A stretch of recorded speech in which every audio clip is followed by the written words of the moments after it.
everyone, welcome to Tales from the Casino Pit. This is a podcast about stories in the casino industry. And now, here are your hosts, Jay, John, and Mike.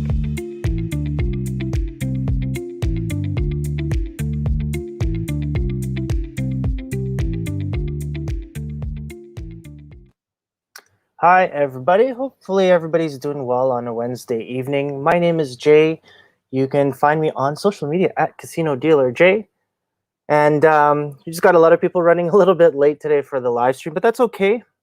Once everybody's ready, everyone's going to just start to jump in here. So in the meantime, I just wanted to have a couple announcements now that I have a little...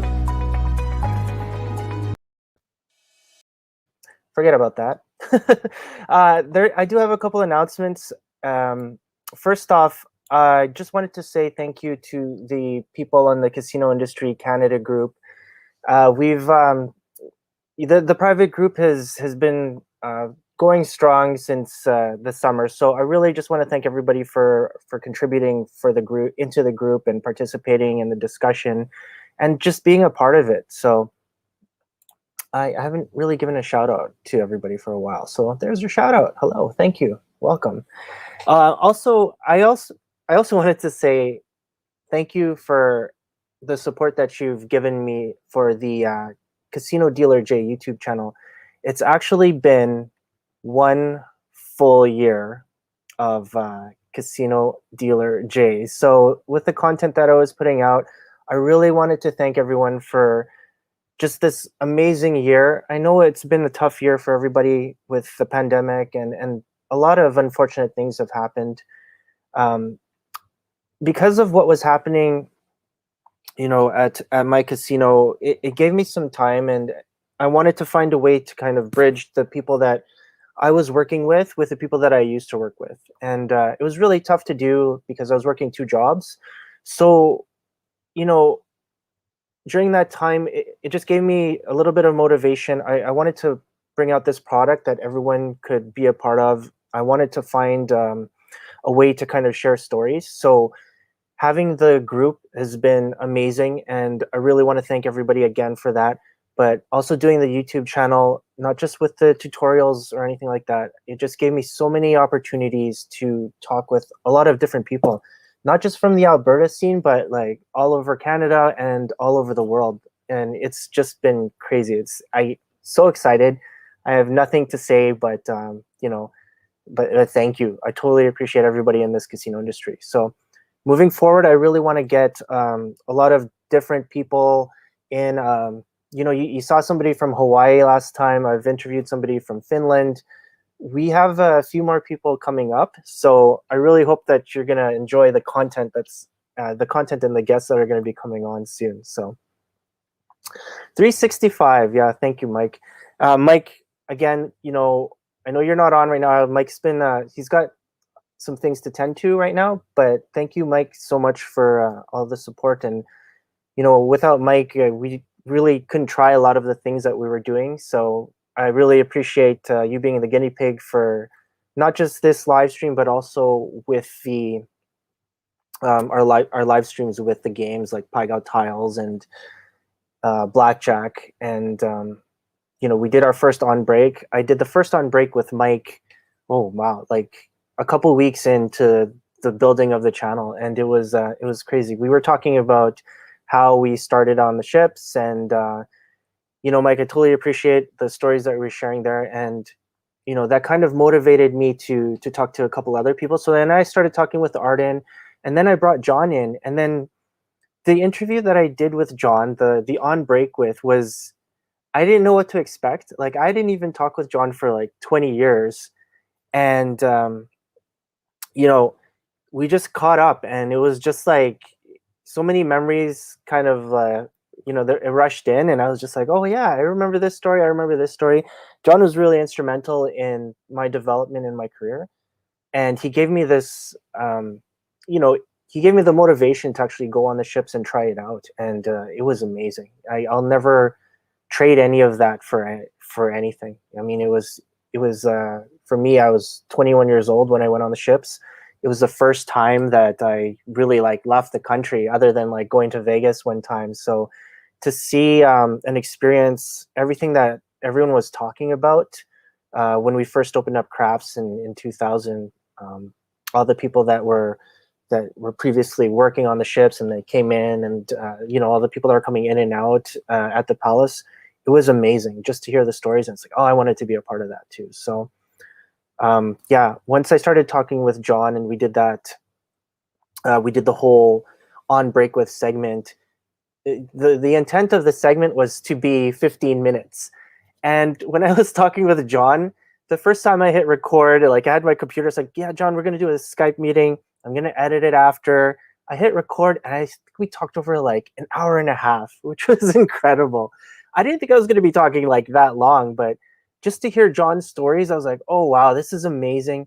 It couldn't fit it in 15 minutes. So what I ended up doing was I split it up into 3 different segments. So if you look on the channel, you're going to see 3 different segments that I have with John, and just all of the different stories that he was talking about. So what happened there was, it was just this opportunity for us to kind of continue on. It's like, oh, John, you have all these other stories. I really wanted to hear them. So then I started to bring them in, and we started to do this Wednesday meeting. And it wasn't just a meeting. It turned into a live stream, and I've always streamed it online. So you can always find it on the channel, and we called it Talking Craps. And it's funny because John actually didn't go on the first time. So the first week it was just Mike and I, and then we actually started talking about craps. But then a lot of people were like, what are you guys talking about? So, we wanted to talk a little bit more. We wanted to get more people involved. So like all the people that I got to work with in the casino industry, I just started to bring them all in. So it was really cool. It wasn't just about craps. I mean, we love craps. That's kind of what connected us in the first place. We all have that in common. But there's more to the casino industry than just craps. So anyways, we started doing that, and it's just been an incredible journey. And to talk to the people that we got to, like we talked to somebody from Australia, and all the people that have been like contributing and communicating, like through your messages on StreamYard here, but your messages on the Casino Industry Canada group, and your messages on the YouTube channel. It's been awesome, and I really want to thank everybody once again. I can't thank you enough for all this stuff and all the support and all the contributions and everything that you guys have been doing. I can't do this without you. So thank you so much, and it's been a great year. It's a 1-year anniversary, so hopefully we'll do this for another year, and then we'll see what happens from there. So Mike says, thank you for doing this. Well, yeah, Mike, you're part of this too, just like everyone else. So I really have a lot of love for all the casinos that I got to work with in Alberta. So I mean, all you people there that are out there, even the people that I didn't get to work with, we still talk and you still contribute, and it's so awesome just to hear all the stories, and we can relate to a lot of things. And not just gaming, also the food and beverage people. Like a shout out to you guys and everyone in slots. You guys just keep this industry going, and it's something that's really exciting. So, okay, so I have my guest here ready to go. Happy first anniversary, guys. Thank you so much. You have to see who that is. You're on the Casino Industry channel. So, yeah, thank you so much. But without further ado, let me bring my guest in. And this is somebody special. It's like my big brother when we were on the ships. Let me introduce Joe Chan. Hello. Hey, Joe. How's it going, buddy? Oh, good, man. How are you? Oh, very well. It's nice to do my Wednesday ritual every week. Well, maybe not online, but at least they're behind the scenes. Well, I know it's just awesome to finally have you on the channel. I mean, like, I've had you on the channel before, but it was just more for like the Pai Gao challenge, and we didn't really get to talk too much about that. So, I mean, this is this is long overdue. I wanted to have you on the last season. John has been waiting so long to talk to you, but now he's a little tied up. He's a little tied up right now. Hopefully, obviously. How convenient. Yeah. we were sitting here, and it's just like, oh, where is everybody? I'm like looking at it, it's just like my picture, and I'm like, I don't know what happened to everybody. So Yeah, I know Mike's dealing with something right now, but yeah, the rest of the podcast team, yeah, hopefully they'll be on right away. So It's all but, good. hey, Life yeah. happens. Oh, look, speak of the devil. Guys, let me just bring in my co-host. Hello, John. Hey, how's it going? Who's that? Joe, how's it going? John, how's it going? Good, man. You never age. What the hell? What are you talking about? I'm just Joe.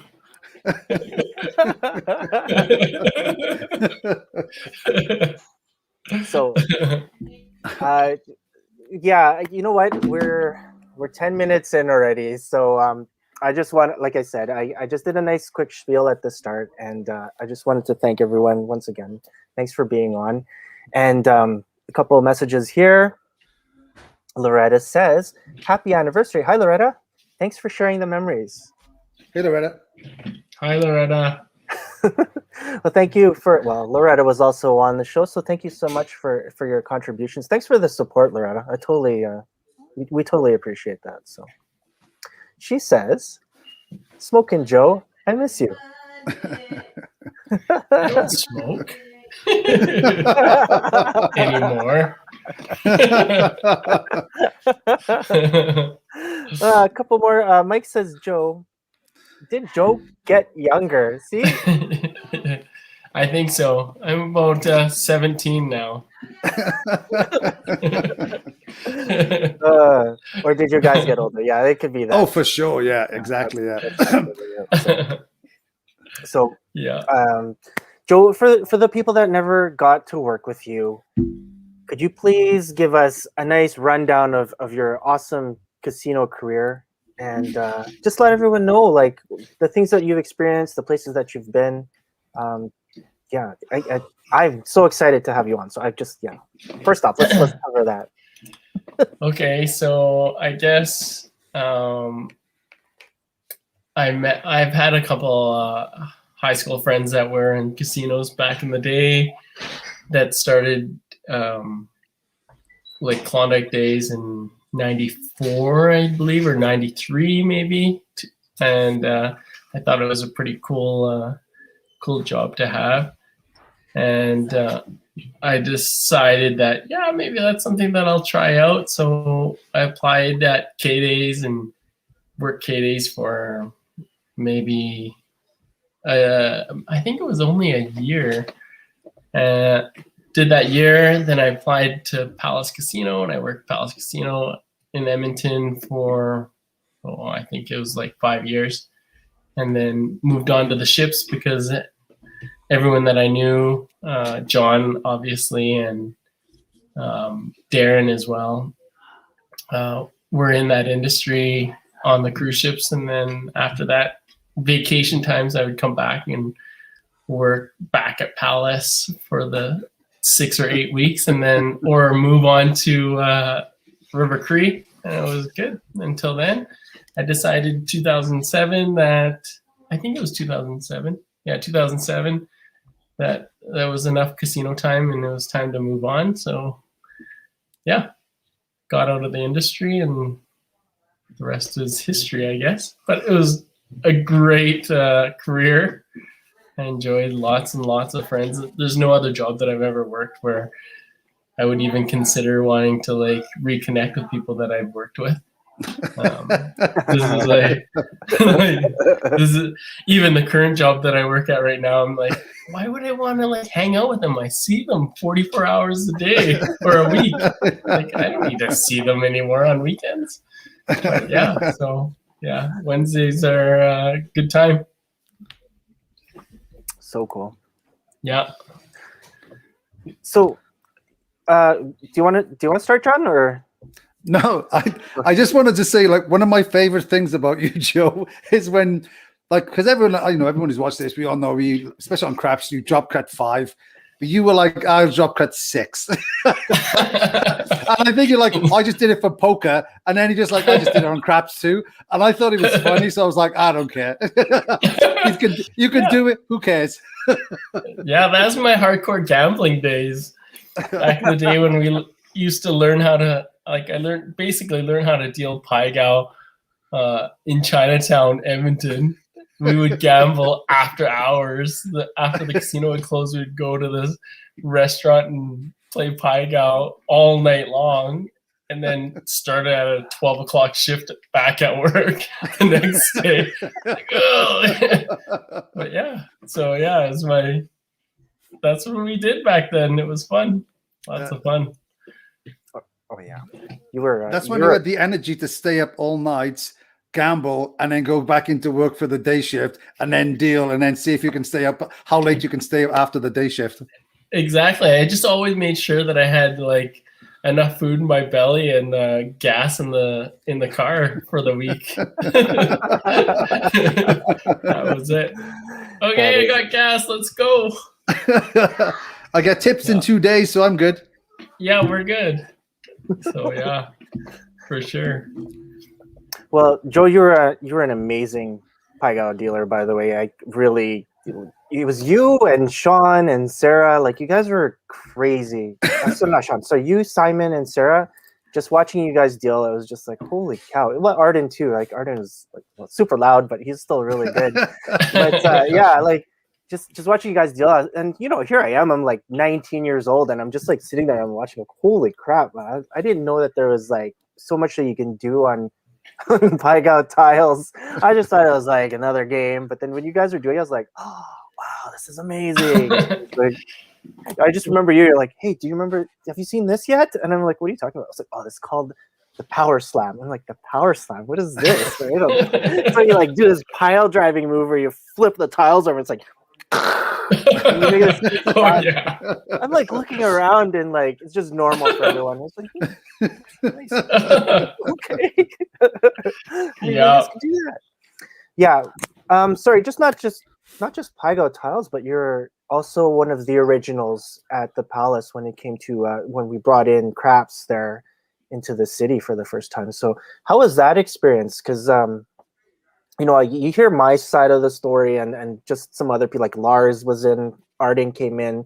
How was your experience when craps first came into the city? Well, it was definitely such a new game for everyone that was learning it for the first time. I think the hardest part was just getting that exposure on a live table and being able to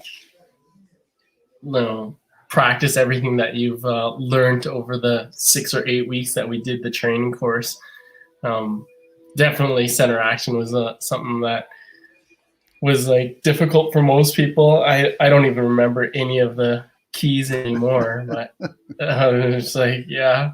But anytime you're on stick, you'd be like, call the number clearly so that everyone can hear it, and try to get the answer to any kind of center action that gets put in front of you. But the funnest part, I would say, would be just catching chips all the time. People throwing chips at you, and you just want to catch chips. Yeah. Yeah, it was good. I enjoyed craps. It's definitely one of the games that I've enjoyed dealing the most. I know, especially on ships, like I've dealt games where it was like 10, 11 guys aside, and you're just finding spots to put bets and communicating with the rest of the dealers. Like, yeah, this guy here, yeah I got him here. And we're like, hope you know, I'm going on break now. We'll see you later. I used to hate it. Like you come and take off a dealer and you'd be like, shit, man, I just want a 7 out. When it was like that, because you're like, I've no idea where these bets are, who these players are. I was like, I have no idea. I was like, just be a 7 out. I just don't want to make it up. Exactly. Like, okay, this one that's in the middle, which shouldn't have been. Whose is that many? Yeah, for sure. But they're great games. Like, I don't think I've ever had a game like in Edmonton where it was like more than 8 people ever.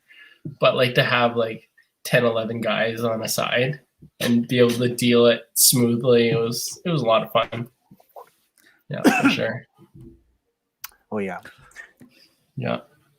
One of my kind of like last first memories, and it was like trainees everywhere, and I was probably the same too, is like when you take them off the stick and then you grab it and it's just soaking with sweat and you're like, like he's like trying to wipe it on something. It's like, oh my god, this is just nasty because they were just petrified holding it. I know I used to be when I first started. And like you take off the new one, you're like, oh my god, it's all slimy and awful. Yeah. So No, Joey, it's fine. yeah, before I ask you more about like the ships and the couple of questions there, I just remember the one story because we both went on a contract together.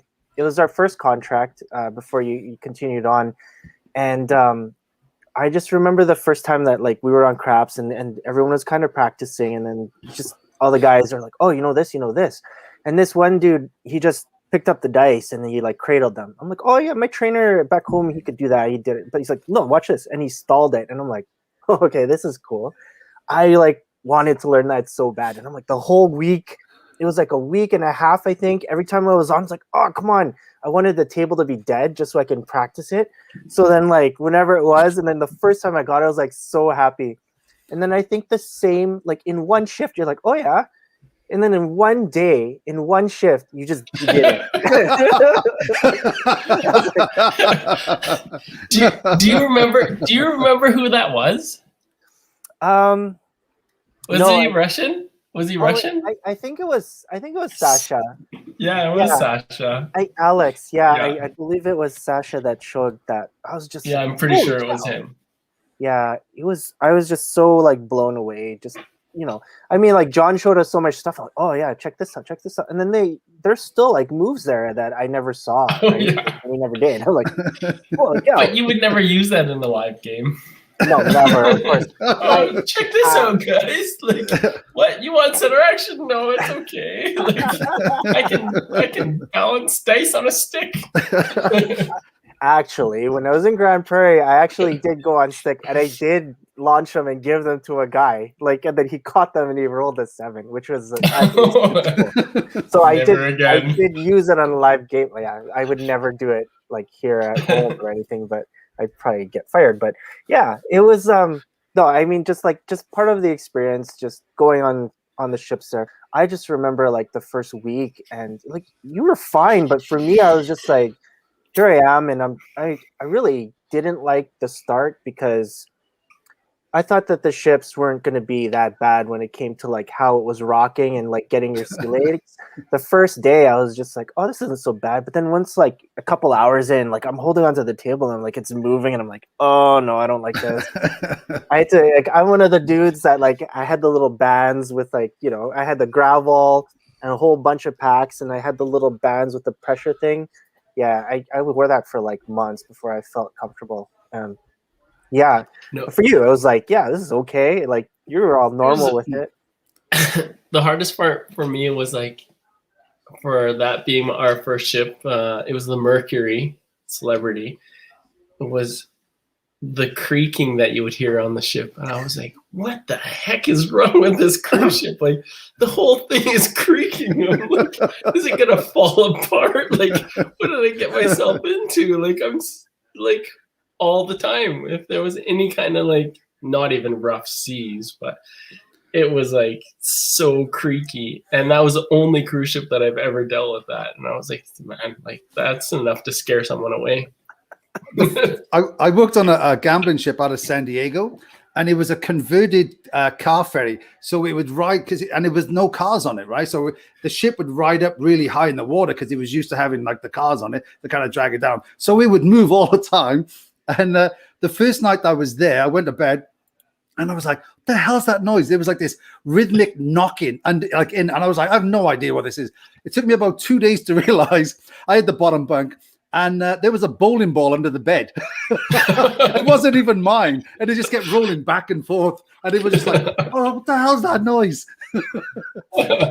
I would have used it, but it was like a 16-pound ball with a giant hose. I was like, who the hell had this? He's like, giant hands hold this thing. Oh my god.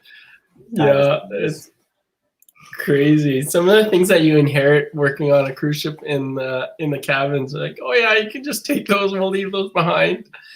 One of the things I kind of had it on the same ship, actually. It was a stuffed armadillo. it was like a real armadillo was stuffed, somebody bought it. They tried to take it home, and they were like, "Oh, the customs wouldn't allow it." They bought it in like Costa Rica or something shitty, and it's like, "Okay, back to the cabin it is." And it just stayed in the casino corridor. It was just like, "Okay, it's us." And it would come out of parties, and it stunk. It was like, "Ugh," this thing was like, "Oh." So you'd have pictures with your stuffed armadillo. It was crazy. Oh yeah, definitely memories on some of the ships that we worked on. But yeah, for sure.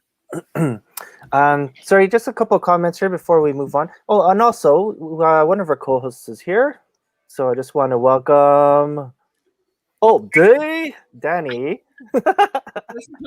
Oh, they died. Yeah. So for those of you that don't know, hello, Danny. How are you? Hi, Danny. Nice to finally kind of say hi to someone that I've seen weeks on end. Yes. Just for those of you that don't know, All Day Danny came from Danielle winning a Battle Royale Paigal match for the All Day tile, which gives her the opportunity to challenge the champion, Rob TBD, his Fu you named whatever his nickname. I forgot what it is. If you were a tile, I'd called you a Fu Lu. So Don had a better nickname for him, but whatever. Anyways, Danielle has the opportunity to face him at any point. So, and I have a special title. Yeah. Jeez. It's at my house. and it's not a Jenga tile. Oh, I was going to say, I thought it was that branded Jenga one. They're getting sponsored by Jenga now. After you said that, John, I was like at home and I'm just like sanding it down. I'm trying to get like the lettering out. I'm gonna like stain it and like paint it. I get my Dremel and like make some holes in it. So whatever. Yeah. Anyways, couple comments here. Sherry. Hi, Sherry. Nice to see you on again. Hey, Sherry. She says 1 year down, many years to come. Thank you so much. 1 year anniversary for the channel. Totally appreciate it. Nikki. Hi, Nikki from last week and from a while ago too. Happy first anniversary, you guys. Your streams are so entertaining. Thank you for sharing all the fun stories and memories. Wow, that was amazing. I love to hear your stories too. So we'll probably have her on again. And finally, Mike says, a contract with Joe was the best. Yeah, and we did that on the adventure. He also wanted to share this photo, so he just sent it over. I almost wore that shirt today. Us. The guy in the middle is a good friend of ours that lives in Scotland. His name is Gary. I won't say his last name because apparently we're not allowed to. But the back of my shirt, he actually gifted me that Celtic shirt with my last name on it. Oh, so cool. Oh, that's cool. Yeah. Awesome. I think it was what was it, Henrik Larsson, a soccer player that played for Celtic. But yeah, years ago. Yeah, it's Larsson. not. He looks like typically Scottish, like the ginger one in the middle. It's like, he's Scottish. I didn't want to say exactly. I didn't want to say that. It's like, which one was the Scottish one? Oh yeah, the ginger one in the middle. Yeah, the one with like completely.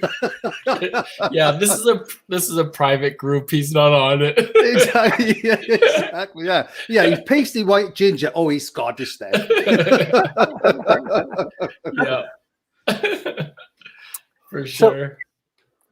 So, see, here's what I love about this podcast. I have Danielle, who is currently working right now, sort of, yes and no, you know what I mean. And I have Joe, who I worked with 20 years ago. So just to see the two of you on the channel at the same time, it's for me. I don't know. I'm excited because I talked to both of you, and you're both awesome. And to see if both of you were actually like working together, I bet you it'd be a whole ton of fun and be amazing. Because Danielle, we'll have to stop by. Yeah. We'll have to stop by a casino in Calgary one day. Yeah, and see Danielle's skills, right? Like, yeah, right.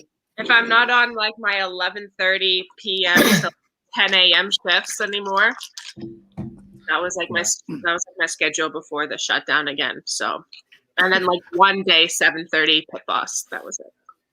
Oh boy. I was going to say, I start and work at 11:30. Oh my God, I have trouble staying up that late now. Yeah. Me too. I went to bed at 8:30 last night. Right after I put the kids down. I went to sleep at 7:30 a.m. Jeez. Wow. Yeah. I remember those days. God, man. So, so Joe, after the Mercury, what ships did you end up going on, and how long were you on? I was on. So what did we do? We joined the Mercury in 2000, like the summer of 2000, and I quit cruise ships. I believe it was 2005. And I think I did 6 cruise ships. So I did the Adventure with Mike right after the Mercury, and I did the Majesty. What else did I do? Oh, it's so long ago. That's what I mean. Like, I can't even think. I did the Mariner. I did the Sovereign. I did the Explorer, and I think there was another one after that. I can't remember. Like literally, it's like 17, 18 years ago. So That's crazy. I feel like, but yeah, met lots of friends all over the world. I know we're old, so old people only use Facebook, according to all the kids these days. But that's the only way that I keep in contact with most of the people that I used to work with on cruise ships. So. Well, yeah, saying that, so like yesterday, my mum phones me up from Wales. So, there's an 8-hour time difference or 7-hour time. And she said, John, I just got this letter and it said, you've got shares from Royal Caribbean. And if you don't, I was like, what? She goes, yeah. So if you don't call this number by Wednesday, I think, no, the 16th. April 16th, Yeah, April 16th, you lose the shares. I was like, what? I couldn't even remember I had them. I was like, what? Oh, so anyway, you need some ID number, and I was like, I have no idea. I have no idea. I couldn't even remember I had them or anything.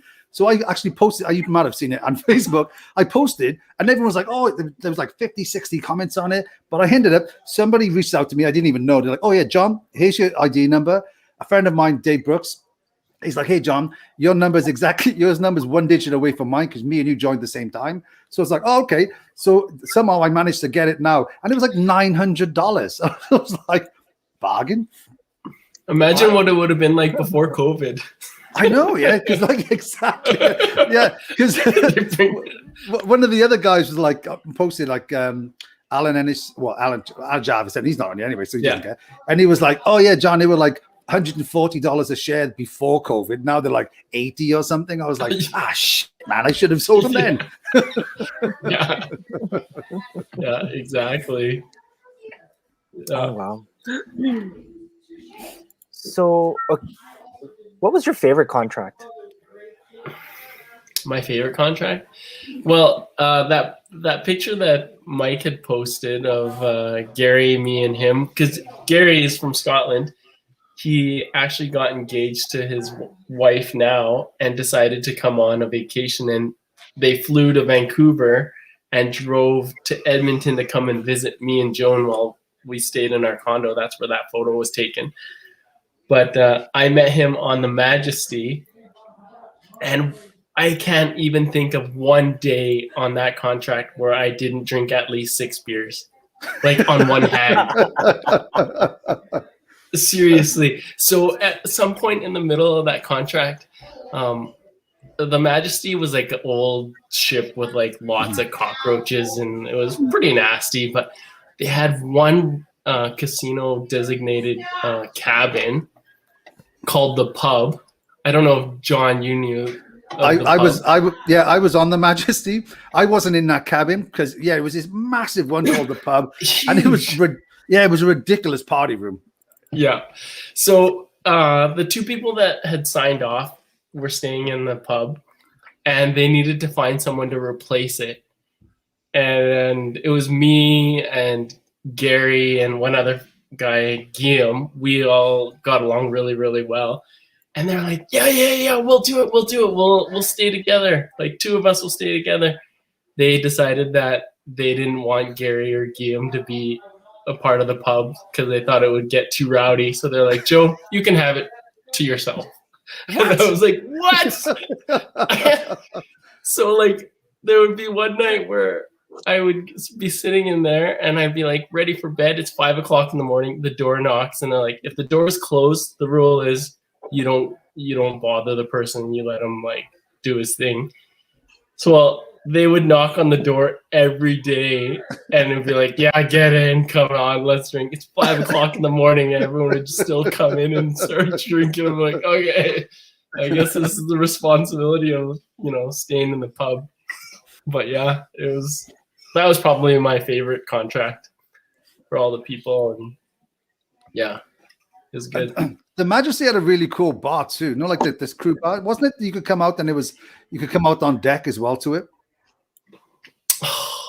Honestly, it's so long ago. All I remember is that there was like a crew area that was like infested with cockroaches. I'd burn them with our cigarette, like our lighters. I'd be like, oh yeah, I'm just gonna burn this to the cockroaches on the it was gross on the tables. But like the regular like what do they call it, the disco or whatnot, it's dead. It's only full of like staff members, really. Well, the only people that are in the passenger disco or the nightclub would be people that worked on the ship, because no one would ever hang out there. They were all in the casino. They were gambling in the casino most of the time. When I was on the Majesty, they brought out that weird rule where they're like, you couldn't have alcohol, because apparently there's some weird Norwegian law where there's not a bit like beer wasn't supposed to be over like 2% or 1%, something crazy. And somebody complained. So they had this strict law, and I guess it went on all the ships. Staff weren't allowed to drink alcohol, like basically any real beer. You could have and it was called like Lingen Blonde or something. It was terrible. It was like non-alcoholic beer.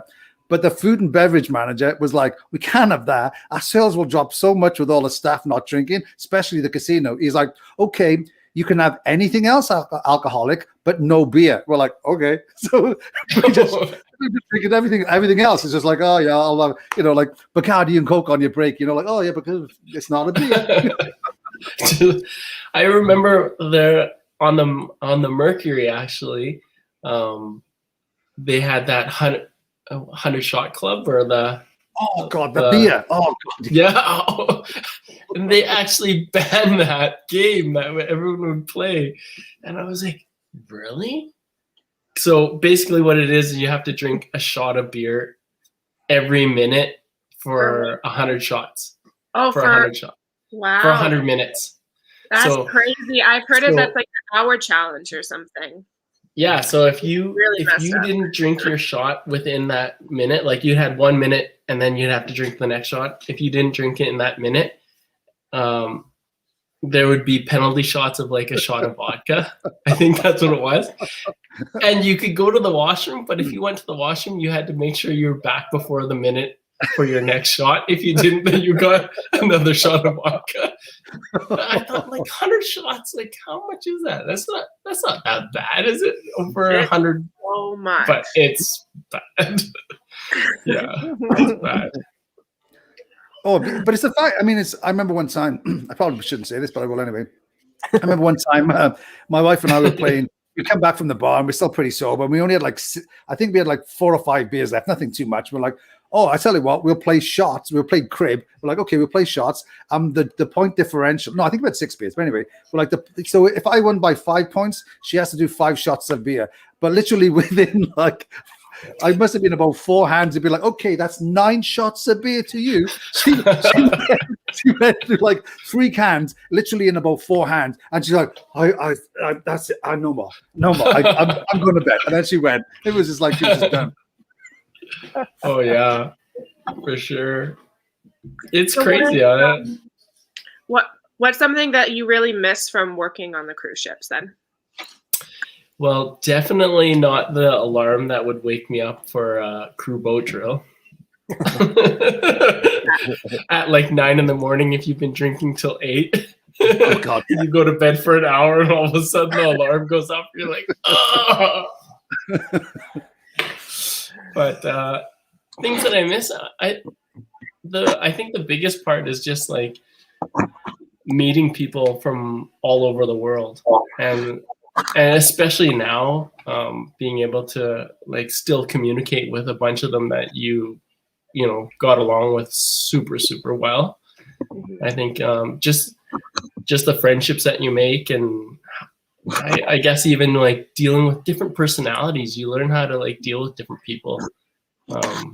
I think it was something that you take for granted until you experience it. But like if you're in an industry where you're not used to, like dealing with people and like opinions or whatever, and then you look back and you're like, well, I dealt with that like every day when you're on a cruise ship with like different ethnic backgrounds, and I just find like it's amazing. And then having that bond between them, like I've been without them for 15-20 years, and I can talk to them. I still talk to them like maybe on a weekly basis with some guys. We have a little chat group. We just like hang out and see what's going on in everyone's country. So it's pretty cool. That's really cool. Yeah. Like we've said this before. Excuse me.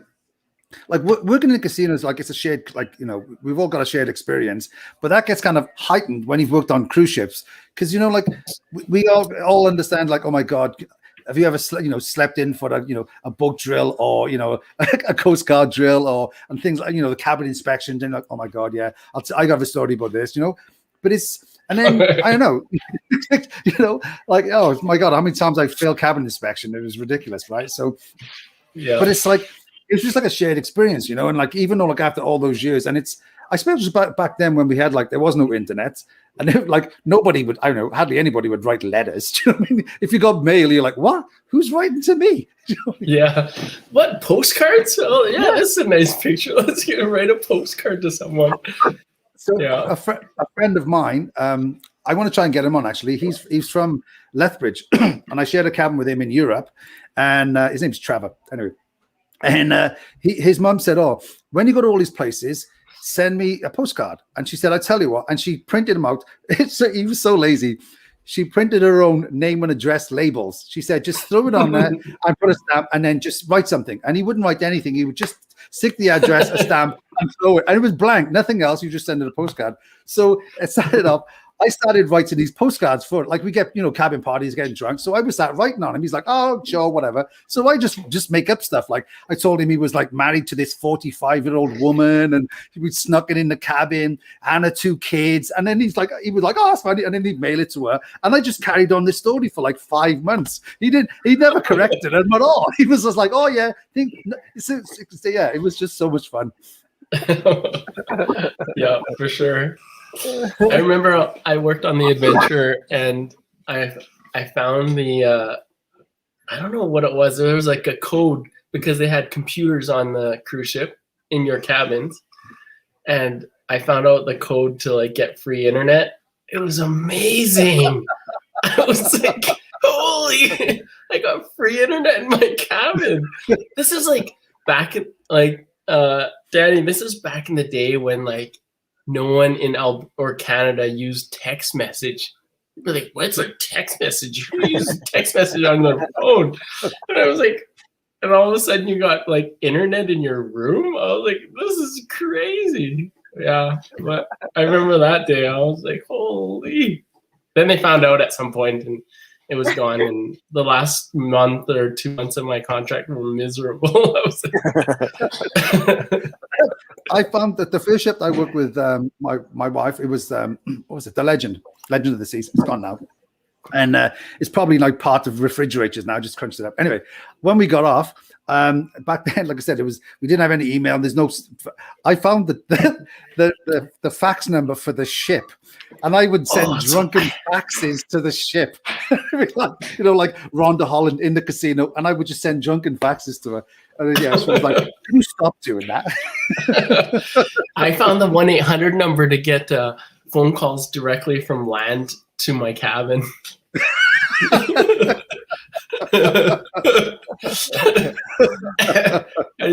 Actually, what contract? I think I was that one contract with on the Mercury. I think it was the Mercury. Maybe one after, but yeah, I'd get phone calls from people on land in Edmonton directly to my cabin. Oh, man, that's awesome. Yeah, it was pretty awesome. Yeah. John's just slowly getting more and more blurry. It's so I funny. I know. I'm not sure what's happening. I'm going out of focus. I'm like, I'm trying to move back and forward. Oh my god, my arm is tingly. What's going on here? It's like I was like, yeah, God.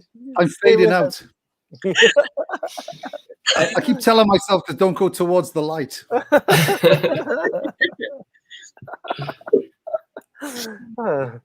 I didn't know the Apple IIe or the Commodore 64 computers still had cameras on them. Fake laugh and pretend that I know what that is. Oh, those are like, I was probably like 8 or 10 years old back in those computers. Oh God, Commodore 64s. I think I had one of those. I always like asking Danielle. It's like, how far back do we go? Like, do you know what a cassette is? Or Yeah, 8-track. it's like this big, and you put it into. It's like for music, right? Okay, cool. Yeah. Yeah. Yeah, perfect. Ding ding ding ding ding ding ding. That's awesome. That's fine. That's good. That's the answer I was looking for. Hey, you still don't know what the opposite of VHS is, though, right, Danny?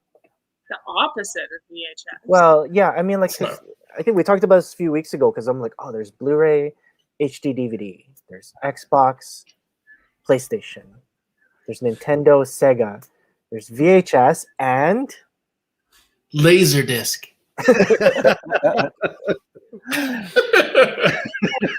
how do you not Google this yet, Danny? All right, it's fine. So, Mike, sorry, let's start with Loretta. Loretta says, I still go to bed at 4:30. You tell Loretta that's because you're planting too many tomatoes. All your garden you're getting ready. Mike says karaoke with Gazdad. Does that Gaz. mean anything to you? Well, that guy in the middle of that Celtic jersey, his name's Gary, and in Scotland, or I don't know, UK or whatever, Gary is said, they call him Gaz as a short. That's how you say Gary. You say Gaz. Oh, sweet. Yeah. So that's what, normal, like even now, 20 years later, I still call him Gaz. I was like, instead of actually say Gary. Yeah. Mike says 3 megabytes a minute. I remember our time when we were in Alaska and we would get off the ship and we'd look for an internet cafe because that's what they had back then. And it was Soapies. Soapies? Yeah, Yeah. Soapies. Yeah. And it was $1. I think it was $1 a minute. I think that's what we were. I don't know. You were on it way more than me. Yeah. Well, but I remember. I had no one to talk to.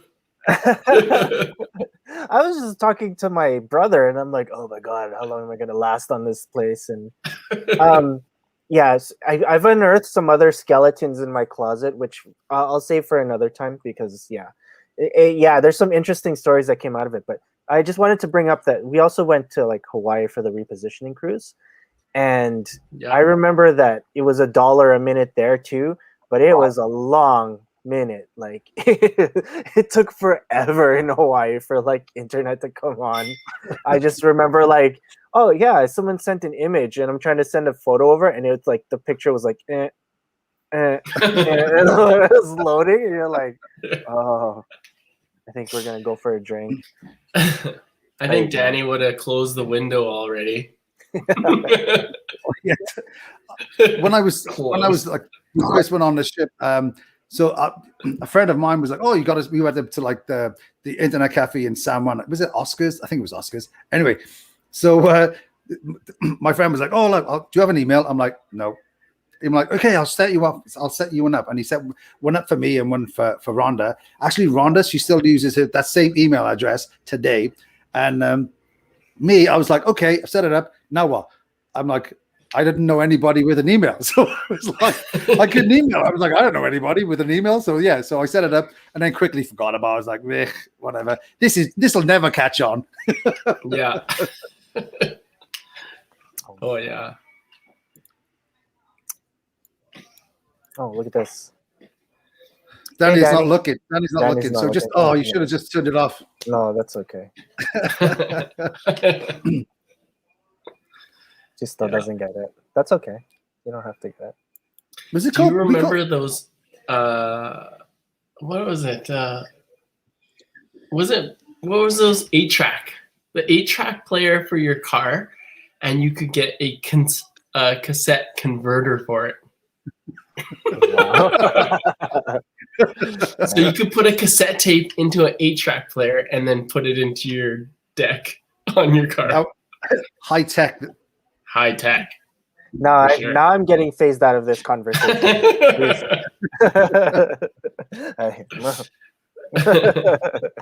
Yeah. So I just wanted to show a picture here, Joe, because Uh-oh. no, it's a cool one because it was pretty fun on that contract with you there. That's a young us in Alaska, and I believe that's in Juneau. So Who is that? Glasses. yeah, you love my glasses. She didn't work in casinos, did she? No, she was in slots. She was in slots. I Oh, believe it was Yolanda. I think that's her name. Yolanda. Am I right? I think I am. Yeah, I think you are right. Yeah. So this is for me. This is amazing. Just being out there. See, it reminded me of like Jasper actually. Just being. Yeah, that's there. what I say to everyone. If you go to Alaska, it's basically like Banff Jasper on the ocean, along the ocean. Same with Norway. The first time I went there, all the Canadians were like, "Meh." They didn't care. Yeah. They were like, they're like, "Meh, whatever." I've just seen it all before. I was like, "Oh my god, look at the mountain!" Same as like I went to Norway too, and they were like, "Oh look," and all the Canadians, same thing. They're like, it's just a big mountain. We have lots of them at home. Yeah, we're by the water, big mountain. But it's beautiful though. I gotta love the mountains. So, did you do the Midnight Sun in Norway? Midnight Sun. Yeah, you go to Honnesvag because we did like 2 cruises. Like Norway was ridiculously expensive, remember? And we did 2 sailings around out of. It was on the, I can't remember which one it was. Anyway, it was on a Europe cruise, but we did it out of the UK. And the first cruise we had 400 British pensioners on it. And the second cruise, we had 600 British pensioners, and they stiffed everybody. They didn't tip anybody. And it was the only time I ever made minimum tips on Royal Caribbean in like only. Yeah. So Norway was ridiculously expensive. So I went to a bar in Honnesvag, so it's in an Arctic Circle, and I spent, I think, 2 weeks' wages and all my tips in the bar. And I got drunk, and I was like, "How much have I spent it here?" Yeah, and I was broke completely. But it was the midnight sun, so the sun didn't set. So yeah, it was crazy. And I think I bought my wife a troll from there, and I was like, I came back, and it was the only thing I came back with. I was like, that's all I got left. This stupid little troll. No, I think the only contract I made minimum was the Mercury, and I did it for the whole 6 months. What? It was minimum for the whole 6 months. Almost. Holy shit! Like, there was a couple good weeks. I remember. I think because I was so new to cruise ships and everything that I didn't really come out of my shell that much, and I was pretty quiet, I would say. So there wasn't a whole lot of drinking. Like I'd get together with a couple guys and we would play on PlayStation or whatever. But I think I still managed to bring home $6,000. That contract. I don't know how, but we made minimum every week for 6 months, and I still managed to bring home $6,000 somehow. Wow. Let's put this in comparison. So any other contract that I worked at, I would easily bring home like 15 to 20, and without saving, and I partied a lot more back on the rest of the contract. So it was live your life and yeah. Oh my God. I remember we like Rhonda and I would come home and we'd have like, 2.5 months, 3-month vacations, and it would be just partying. It would be chaos.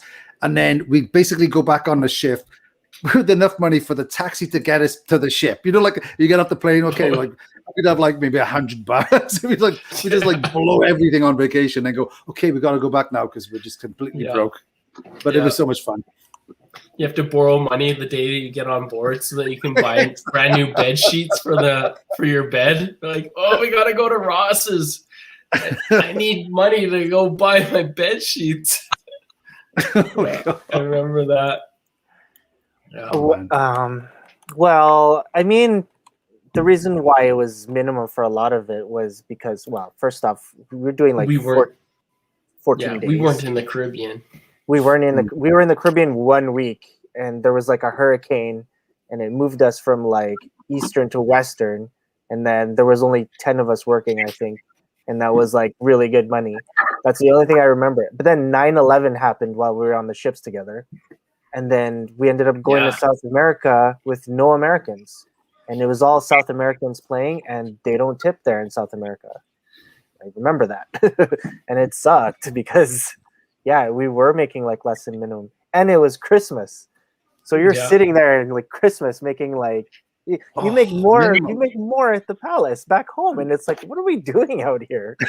It was pretty crazy for September 11th, waking up like I don't know, probably staying up late the night before, and all of a sudden 9 o'clock in the morning you watch CNN and you're like, what?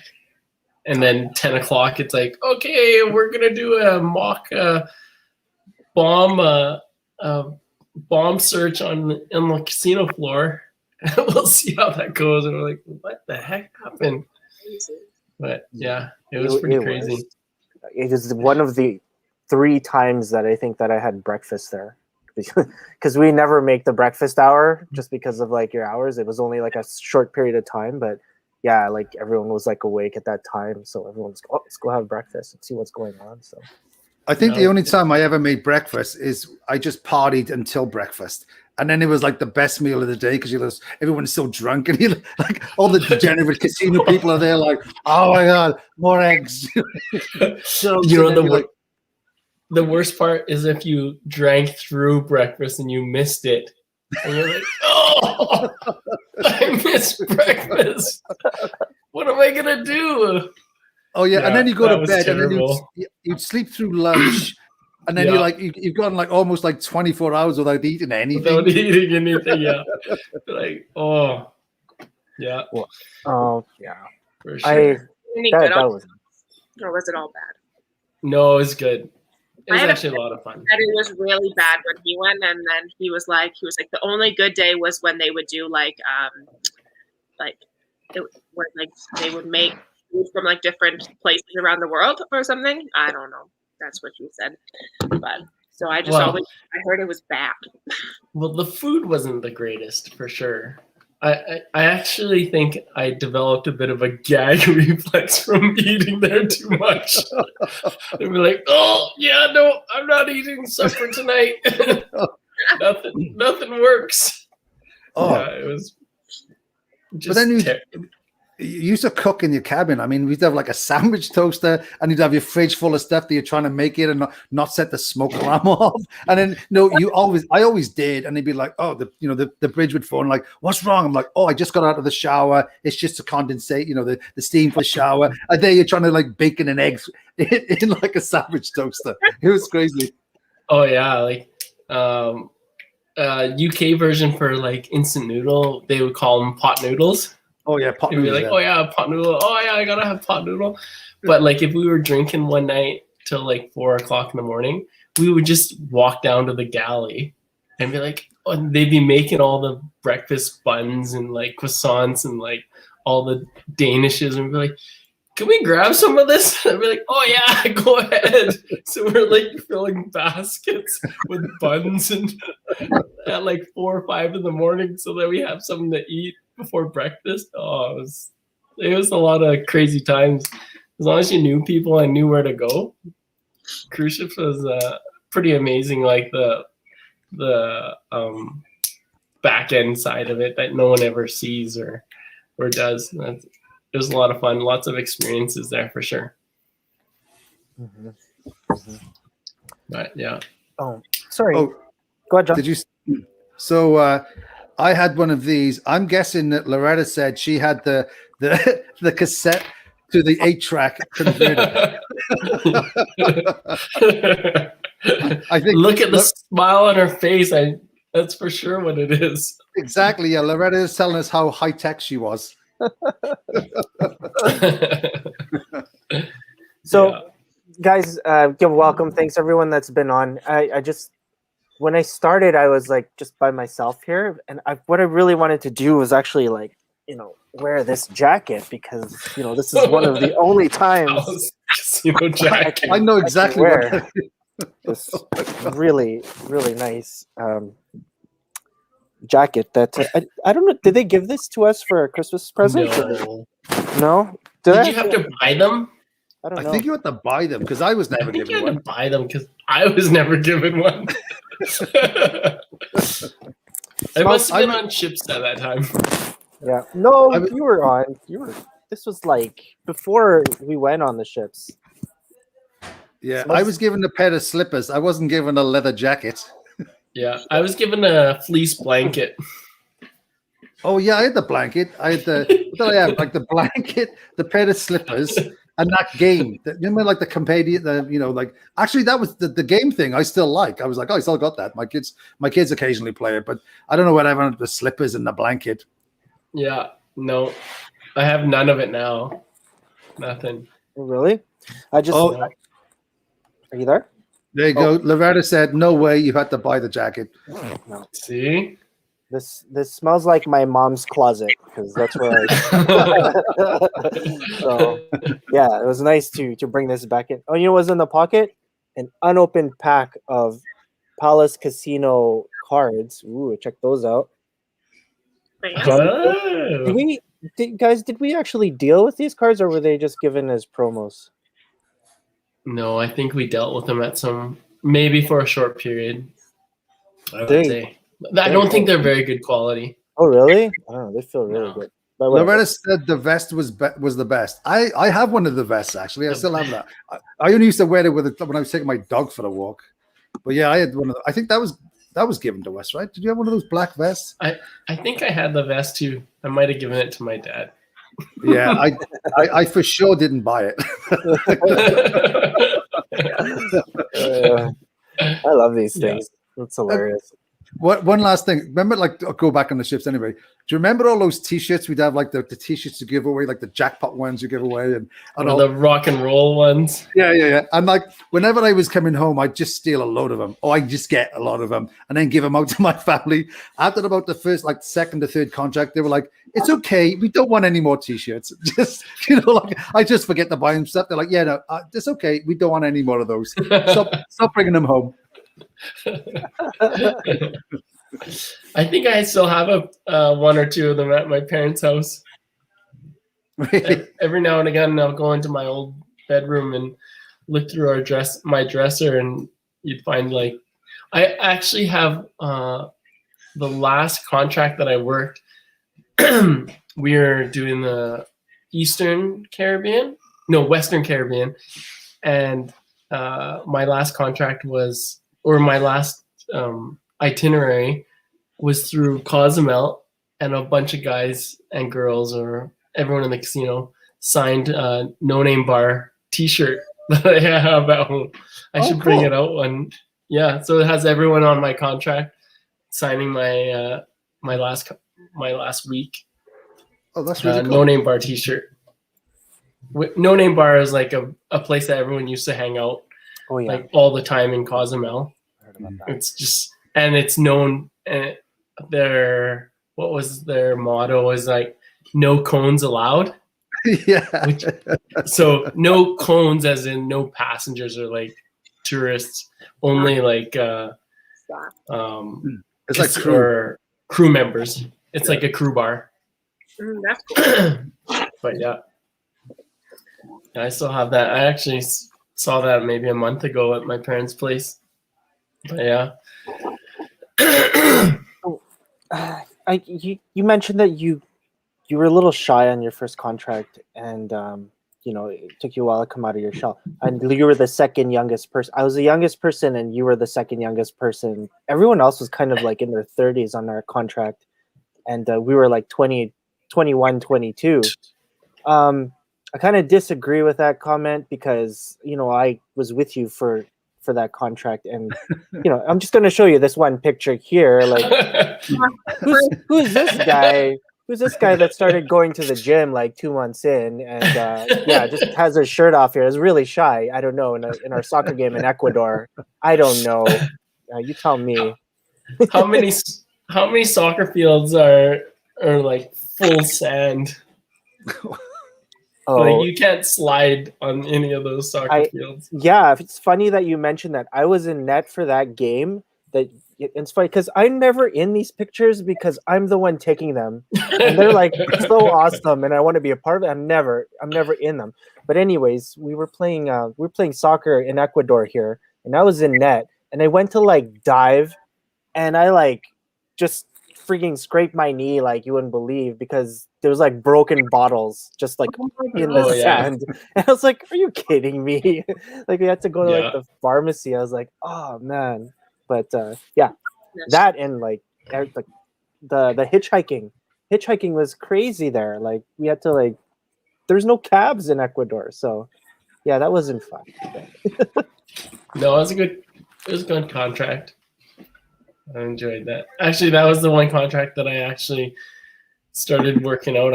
I gained probably 30 pounds on that contract.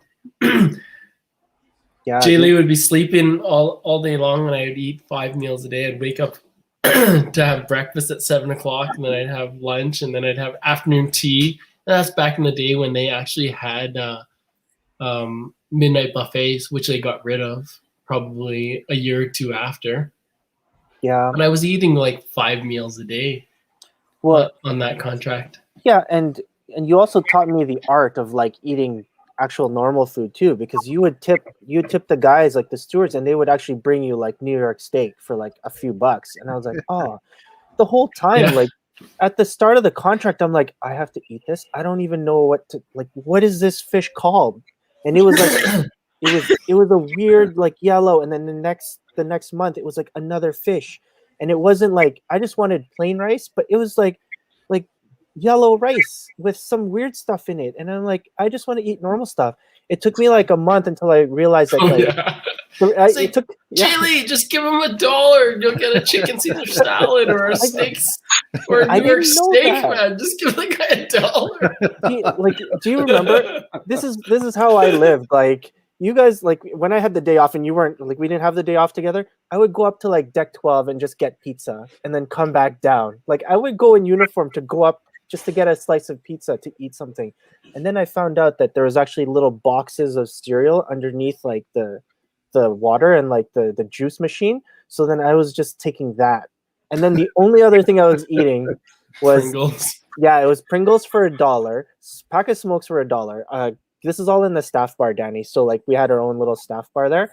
Mm-hmm. Instant noodles was $1 for that. So then that's all I was doing, like spending $1 for like food because I couldn't eat what they were eating there. And then you go and I look in the crew bar and they have like fried chicken and they have like all this cool stuff. And I'm like, I want that. It's like, no, your staff. No, you eat this. And I'm like, oh, no fun. I know the name of. Enjoy. So weird. It's just so weird. I'm like, it's fun. It's like sneaking into the staff and like the officers' mess, and like getting all their leftovers, or that's their normal food. What we would pay for to get someone to serve us, they would get served that in the officers' mess. Yeah, like, I remember seeing food getting shipped on. You know, like like most ports, they would ship on like some supplies, or whatever. And these boxes came on, and it said, "Do not serve to passengers." And I was like, what the hell are we eating? I was like, what is that? I was like, oh my God, what are they eat? What are we eating? It was like, oh my God. That's served. Yeah, do not serve the passengers. It's like, oh my God, this sounds nasty. Wasn't the number like for like a passenger? I think it was $6 a meal, $5 or $6 a meal, Yeah. and for like staff, they would allocate $1 to $3 for their meals daily. And so that's the level of like quality between passengers that were paying, I guess, and like people that were just working on the ship. It was like $1 to $3. I was told one time that the food and beverage manager, if he could, the lower he paid, the lower his food costs, the bigger his bonus was. So they never ate the food. They didn't care. It was like, whatever. Like, just let him eat scraps. And it was always like the mystery meat, like, oh, what did the passengers have yesterday? Oh, guess what? We're having it in this weird brown color sauce with exactly 3 days later it would show up in the staff mess, and you're like, oh, really? Exactly. I'm pretty sure that's in that brown stuff. There's a hot dog from 2 days ago. Yeah, for sure. Oh my God. So yeah, before we move on, a couple more comments. Did we cover this one, Loretta's? You had to buy it. Oh yeah, we did. Okay. Sorry. One of your fans, Danielle, is saying, Danielle, that you? That you? Oh, you rock. Who that? That you rock. Do you want me to tell you it, or are you gonna search it yourself? I'll look. Okay, you look. All right, Joe, I wanted to show you this. Actually, John, I want to show you this picture too, because this is it's just one of the Palace ads, and I wanted to show this photo of the actual craps table that we got to deal on. So this photo, do you remember this table? Well, the people, of course. That's amazing. God. Look at that. Is that the original table? That is the original. The original felt and everything? Yeah, that was. Yeah. I think that was one of looks the first very familiar for sure. That looks like, I'm pretty sure that was the original felt.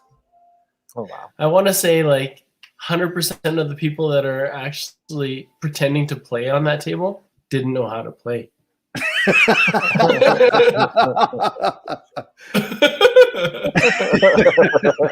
Does it look like? I'm pretty sure they didn't know how to play it. Yeah, and I think probably at that time, were those two dealers? Did they even deal the game? I don't think they did it when they first opened, right? Mary Lou, she might have. No, she was original.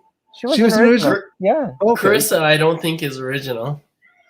Are they playing with the cover over the chips? Well, this is just a promo. This is like from the ads. Promo. Yeah. Yeah. So a lot of those people are good eye. Yeah, good eye, Danny. But if you look there, you can actually see this was the table that we got to deal on, and you can see it's a little worn. So it must have gone through a few months before. It had to have been. Look at the wood on the on the base.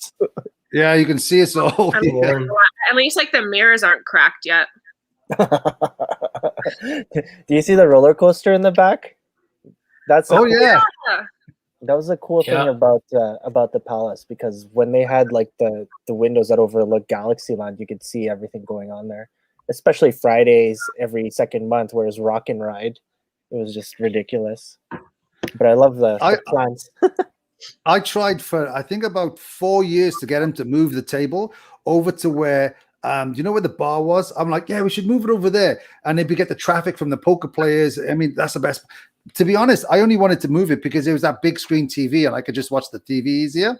And when they did eventually move it, I was working day shifts, and every day some old guy used to come in and ask for the golf channel, and it was never anything good. It was just like some like infomercial about a golf club, and then I'd spend the next 7 hours watching. And they were like, "Could you change it?" "Oh no, some customer wants to watch it." And I was like, "You gotta be kidding me!" So yeah, it was such a pain.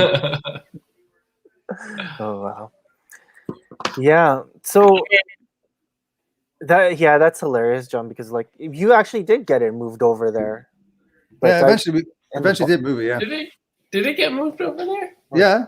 It eventually did get moved over there. I kind of liked it over there. Like when they had the I don't even remember.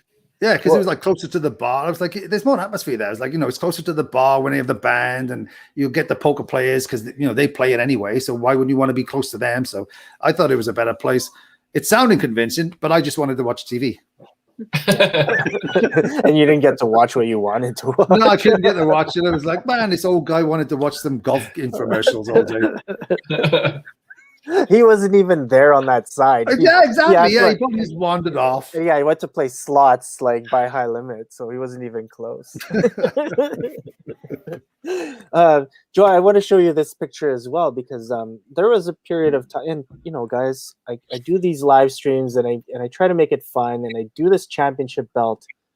However, it's not the first time that I've actually created a championship belt and had ridiculous events, and I've made it excessive with like designs and production and everything. But here's Joe, one-time champion of the Roadie Poker Tour, season 3. This is his poker player card, and if you look, he has the world championship belt, an actual belt. Oh, that's the full Asian mafia look that I got going. but at least it doesn't look like Arden's ID photo. Exactly. Oh my!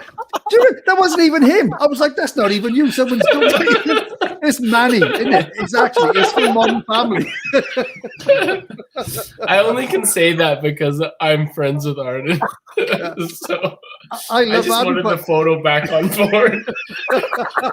I just wanted to see it again. Literally, Danny, if you saw those those pictures there, you'd be like, okay, which one of them is different? You're like, who's that dude in the middle? Because exactly.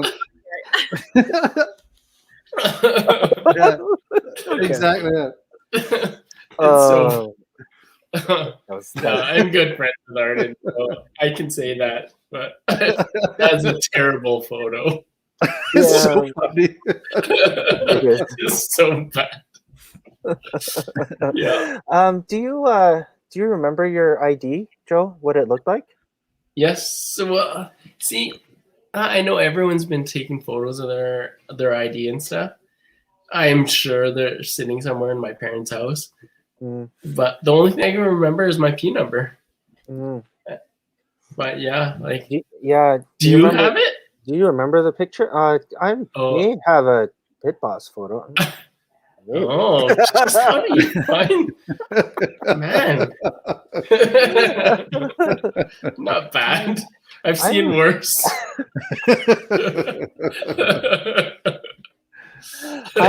I'm a hoarder, and I've always kept where do you find that stuff? I used to do the training for the casino for a long time, and you guys shared photos with me, and I've always kept them, so I have a ton of photos of I'm sure they don't even know, but yeah, no, my ship photos, like John, like when I talk to you about the ships, and then I always want to show these photos, but they're all of Joe, basically, like all the photos that I've taken. I don't even have photos of myself. You should start like photoshopping you into Joe's pictures then. I did find one with the two of us together in the photo. I mean, like I showed you the ones before, but here's one when we were in Hawaii. So remember, this is all this is all back in the day where you actually had to go to London Drugs and get the photo made. So like it's not digital. That was earlier on in our. That's not like old. You can still do it. Yeah, I have for sure. Actually, I have everyone on that photo on my Facebook other than Timia. Yeah. Which is the girl on the right, far right. And it's cool. Sorry, John. The other person that we have a photo of is down on the bottom there. That's Chris, and Chris he's actually working with Pippa, and Pippa we actually interviewed a few weeks ago, and that's really cool. Like those two are still working together after all this time. So yeah. I hid in our cabin first contract with Chris playing. What was it? Gran Turismo? No, was it Gran Turismo? No. Metal Gear Solid 2. No, is that car racing one where we would have to we would rig the game so that we could walk away. Was it Gran Turismo? I think it was Grand Theft Auto. No, Gran Turismo. Gran Turismo. Yeah. But yeah. But he wasn't a big drinker, and it was my first contract, so I didn't drink much on that contract. That all changed after that contract. Okay. When I lived on the Majesty in the pub, we would buy probably 6 flats of beer at a time, like me, Gary, and Guillaume, the 3 guys, and we would use them as seats.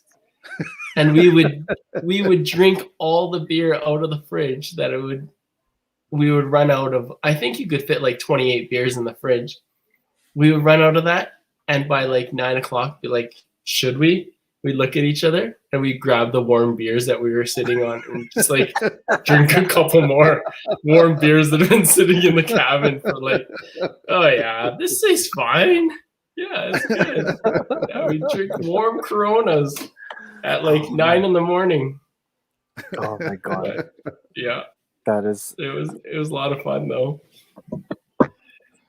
Yeah. Well,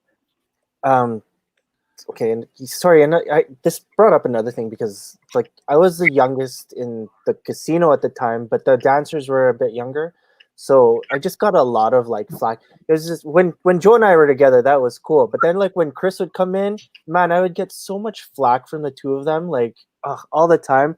I just remember the one time we were like in the Caribbean, and I think we were in St. Martin, and we went to like the casino in there, and we were just playing, and I'm playing roulette, and Chris is like, man, you're so bad luck. You don't even know. You don't know how to play roulette. You know what I'm gonna do? I'm just gonna bet the opposite of what you're betting. So then, like the whole time, he was like standing there with me, and we're both on the roulette table, and I'm just like, "Are you seriously gonna do this?" He's like, "Yep." So then he's waiting for me to bet, right? So then I start betting, and then he starts betting around my bet. The opposite side of the wheel. Yeah, and the opposite side of the wheel. I start like, pulling bets up. He's like, the wheel.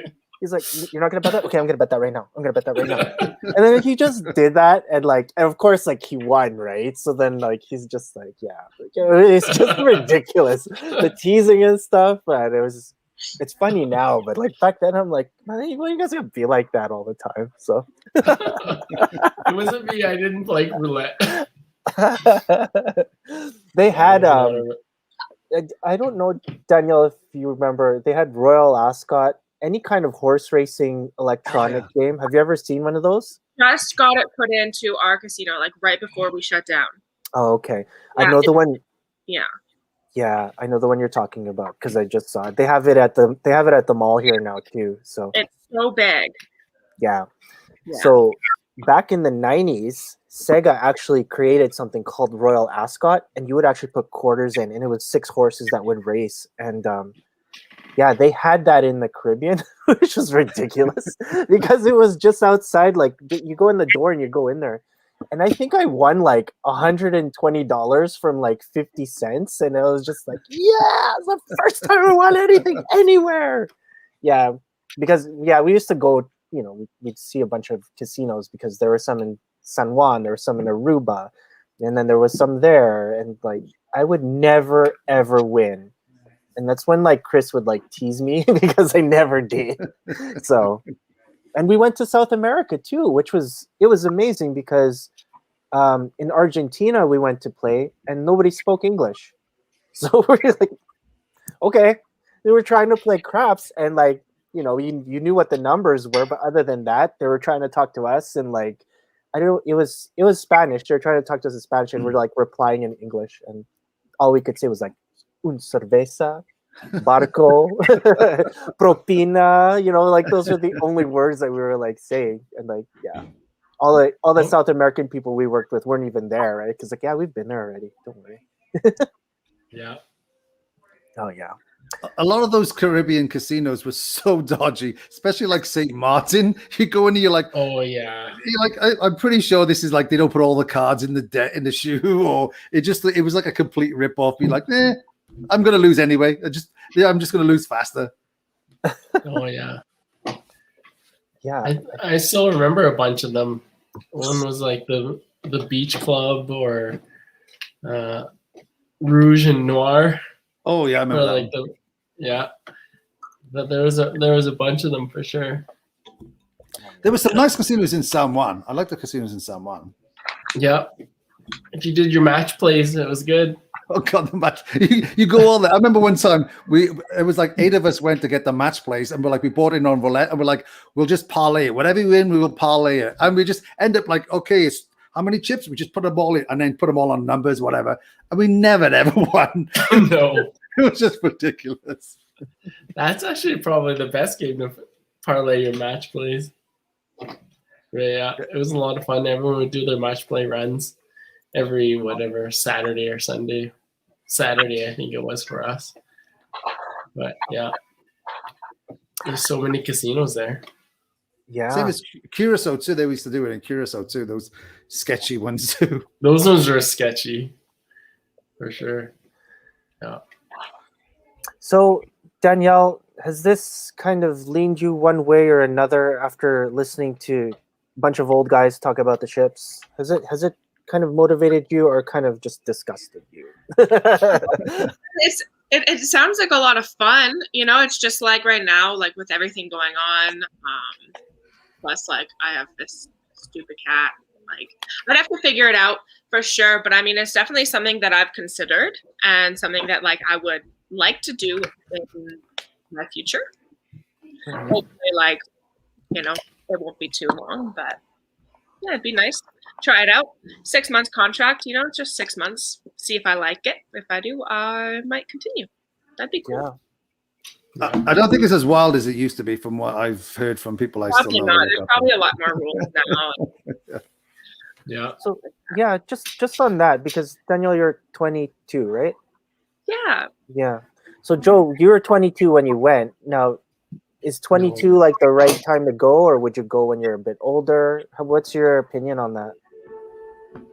I honestly think that if you have nothing like tying you to the city that you're in, doesn't really matter what age you're at. Like whether you're 22 or 30, but like if you want to experience something, you have no relationship, nothing to like tie you into like Calgary, for example. But yeah, it's definitely a good experience, and you meet like so many amazing people that are out there. All they all want to do is to like have a good time, have fun, and it just I don't know opens your perspective of like people in general. Like it's not like there's just people that are like genuinely friendly people all over the world, and it's not so negative as it seems these days with news or whatever. But I think it's an amazing experience.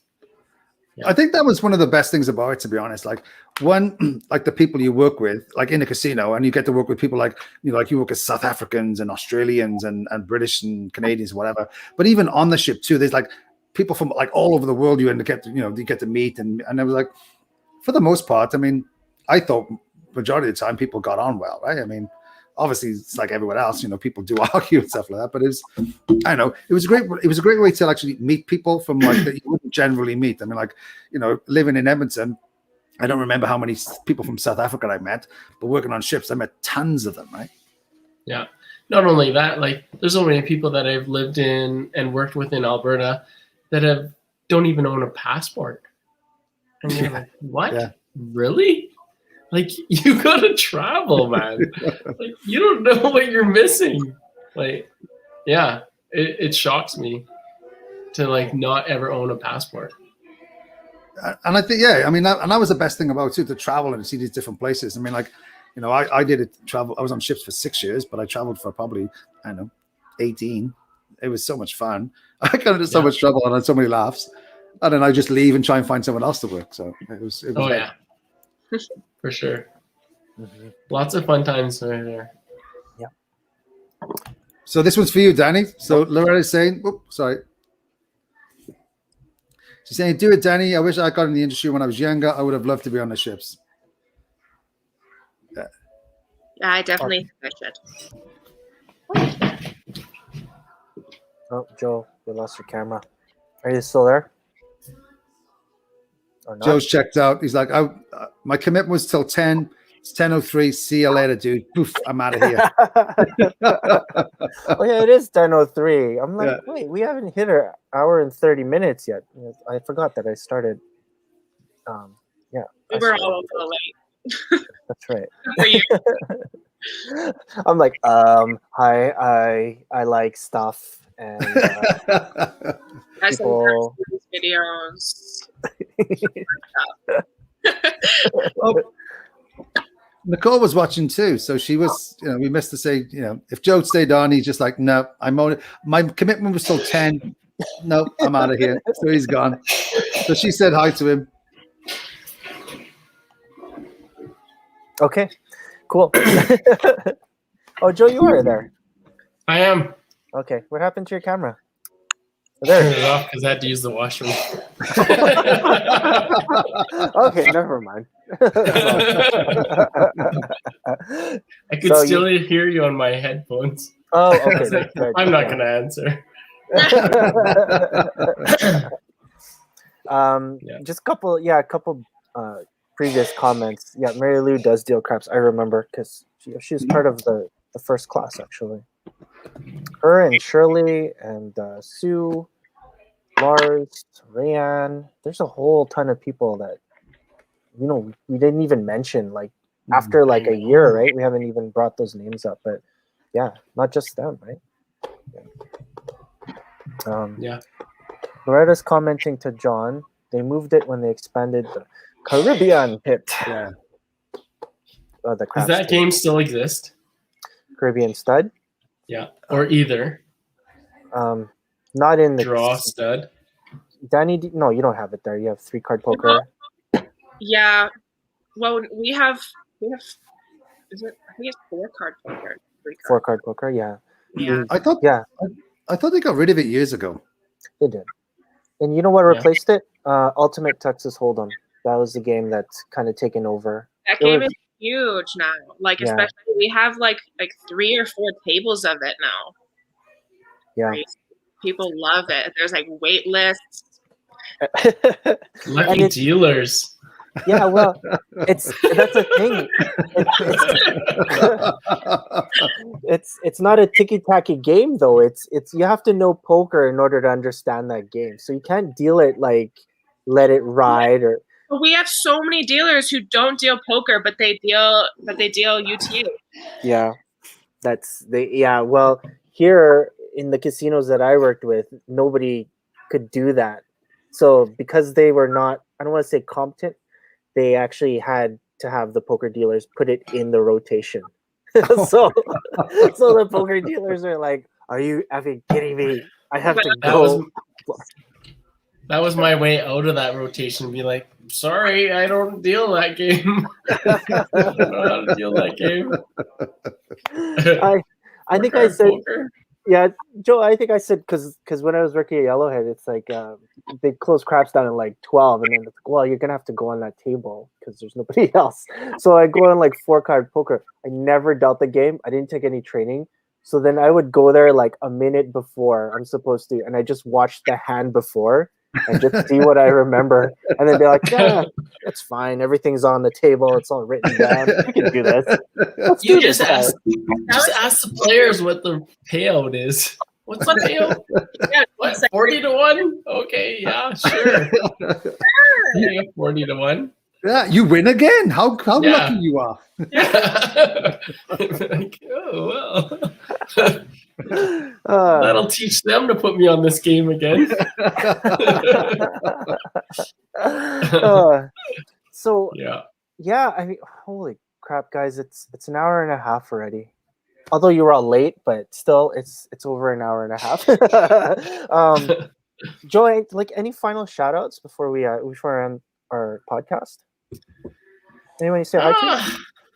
I don't know if there's really shout outs, but definitely enjoyed like watching the show with everyone and like maybe not personally reconnecting with people that I've worked with in the past, but just being able to see comments of everyone that's posting while the show's going on, or just seeing familiar faces. Like I know Loretta, John, of course, and Jay, you as well, and nice to meet new people as well. Like Danny's been around. It's almost like we've worked together just because you're always here every week, hanging out or at least commenting. But it's just nice to, I don't know, just talk about the past, even though it doesn't actually feel like that long ago. Especially just seeing people. It's nice. Like I still contact with people, like I say, on cruise ships and whatnot, but just being able to like reconnect with people that you had great experiences and times with in the casino was pretty good. So awesome. Yeah. Sorry. Yeah. You just nailed it on the head. Joe, you're definitely like. Oh, sorry. You know what? Let me go last because I want to go last. So, Danny, anything you'd like to say? Yeah, sure. I'll just give a shout out to my my coworker who commented on the thing. I hope quarantine is treating you well, and I'm excited to see you back at work. Yay! You know what, Danny? You're gonna be co-hosting next week because I think you're bringing your guest in. Is that what's happening next week? Yeah, it's what should be happening.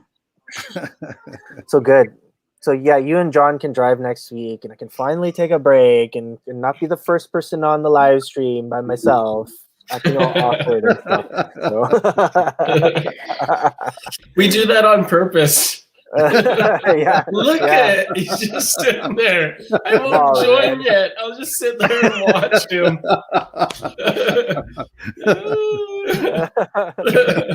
Just randomly talking. No, he was. You know what? This is the only week I could probably get away with it, just because it's the 1-year anniversary. So I did have something to talk about, but yeah, all my stories I've already like shared. And it's just all about I love to get the stories from my guests, and and John usually carries the conversation because he's got the most stories. He has the best adventures and everything, and then he's that's like, I'm the oldest. That's right. No comment. No, actually, John, there is somebody else here that may. Oh take yeah, the tape. yeah. So yeah, Daryl is really old. He farts dust. He's alive. So thank you for Exactly. checking in. This is his check-in. He said, "There you go. He's still breathing." So, John, final shout outs to Joe here and everybody else on the channel. Man, it was great to see you, Joe. I mean, one of the things I always used to laugh. I loved dealing when you were on the table because you always had a laugh, no matter what. It was always you would laugh at everything. It was I don't think in all the years I worked with you, I ever saw you in a bad mood, like in the casino. A lot of times I'm like, is this medicated? He could be this happy and have that much fun because you're always great to be around, always great to be on the table with you. It was always great to deal with you, and it's good to see you haven't changed at all. So even aged. So no, it's great to see you, Joe. Yeah, so thank true. you. No, it was definitely good to be on, to see you guys and hang out without my wife telling me that, you're on this Wednesday. What are you watching again on Wednesday? Casino Groove. Oh, okay. Yeah, it was good. Yeah, Well, I enjoy it. Well, Joe, I'm so happy that you're finally on, and we get to chat. I got to spend like how many years working with you, and to have that first experience on the ships with you, it was amazing. You were like my big brother when we started there, and I wasn't really like, in all honesty, I wasn't in a good place when I left. I had a lot of issues going on, and if it wasn't for you, then I don't think I would have been able to enjoy my time on the ships there. So I mean, like, for you being my brother and just taking care of me when I was out there, I mean, God, I truly, I love you, man. You're awesome, and I always wish you the best. Like, and even when even when you came back after the ships, I mean, it was just awesome to just connect with you and just have those stories. It was so cool. So thank you so much. Thank you so much. No, Joe. yeah, for sure. I wouldn't have done anything different for sure. Like, it's just something that I did, I guess. Except maybe you could have told Jaylee a month before you could have tipped the waiter for food. Oh, I gained 30 pounds and he probably lost 30. I didn't have a six pack. I was losing my hair in this contract, and it was I was getting all bony and like weird. So. Yeah. All right. Sure. So yeah, thanks again. Oh well, thank you, Loretta. Thanks everybody that's been watching. So we'll see you next week, and everybody have a great evening. So thanks again, Joe. Take care, everyone. See you later, guys. That was a lot of fun. Thanks, guys. Bye. All right. Hope to see you guys soon.